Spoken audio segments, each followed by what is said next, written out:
રાજકોટ જિલ્લા કક્ષાના પ્રજાસત્તાક દિવસની ઉજવણી જેતપુરના હેલિપેડ ગ્રાઉન્ડ ખાતે કરવામાં આવી હતી, જેમાં રાજ્યના કૃષિ તથા જિલ્લા પ્રભારી મંત્રીએ રાષ્ટ્રધ્વજને સલામી આપી ધ્વજવંદન કરાવ્યું હતું। આ કાર્યક્રમમાં ધ્વજવંદન બાદ મંત્રીએ પરેડનું નિરીક્ષણ કર્યું હતું। પ્રોબેશનરી આઈપીએસ અધિકારી પ્રખર કુમારની આગેવાનીમાં પોલીસ, હોમગાર્ડ્સ, એસપીસી તથા અશ્વદળની પ્લાટૂન દ્વારા શિસ્તબદ્ધ અને દમદાર માર્ચ પાસ્ટ યોજાઈ હતી।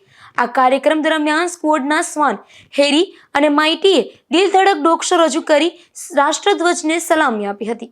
આ કાર્યક્રમમાં જેતપુરની વિવિધ શાળાના બાળકોએ યોગ અને દેશભક્તિ ગીતો પર આધારિત મનોહર સાંસ્કૃતિક કૃતિઓ રજૂ કરી હતી। સાથે સાથે સ્વાતંત્ર્ય સેનાનીઓ અને વિશિષ્ટ કામગીરી કરનાર કર્મયોગીઓને મંત્રીના હસ્તે સન્માનિત કરવામાં આવ્યા હતા।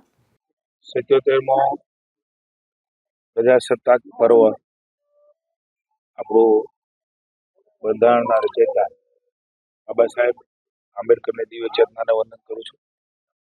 સમગ્ર દેશમાં લાડેલા વડાપ્રધાન અને વૈશ્વિક નેતા મોદી સાહેબના નેતૃત્વમાં આ રાષ્ટ્રીય પર્વની ઉમંગ અને ઉર્જા સાથે ઉજવણી થઈ રહી છે।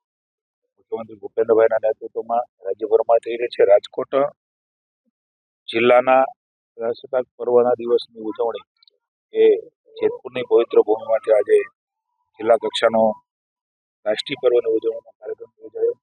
77મા પ્રજાસત્તાક પર્વ નિમિત્તે સૌ ગુજરાતવાસીઓને, રાજકોટવાસીઓને ખૂબ ખૂબ શુભકામના આપું છું। મોદી સાહેબના નેતૃત્વની અંદર 2047માં વિકસિત ભારતના સંકલ્પના સાથે આપણે સૌ રાષ્ટ્રહિત પ્રથમ નેશન ફર્સ્ટ સાથે આપણું કર્તવ્ય અને ફરજ નિભાવીએ એનો સંકલ્પ આજના દિવસે મને એવું લાગે છે કે આપણા હુતાત્માઓને, આપણા શહીદ વીરોને, જેમણે સ્વતંત્રતા માટે કંઈ ને કંઈ કર્યું છે એ તમામ લોકોને સાથી સ્વર્ણાંજલિ અને શ્રદ્ધાંજલિ રહેશે। પુનઃ એકવાર આપણા પર્વ નિમિત્તે પ્રજાસત્તાક પર્વની આપણા બંધારણના રચયિતા બાબા સાહેબની દિવ્ય ચેતનાને વંદન સાથે ખૂબ ખૂબ શુભકામના આપું છું। આ કાર્યક્રમમાં ધારાસભ્ય જયેશભાઈ રાદડિયા, જિલ્લા ભાજપ પ્રમુખ, જિલ્લા પંચાયત પ્રમુખ, કલેક્ટર, જિલ્લા વિકાસ અધિકારી અને એસપી સહિત વહીવટી તંત્રના ઉચ્ચ અધિકારીઓ અને મોટી સંખ્યામાં નગરજનો ઉપસ્થિત રહ્યા હતા। વિમલ સોંદરવા, ગુજરાત ન્યૂઝ, જેતપુર।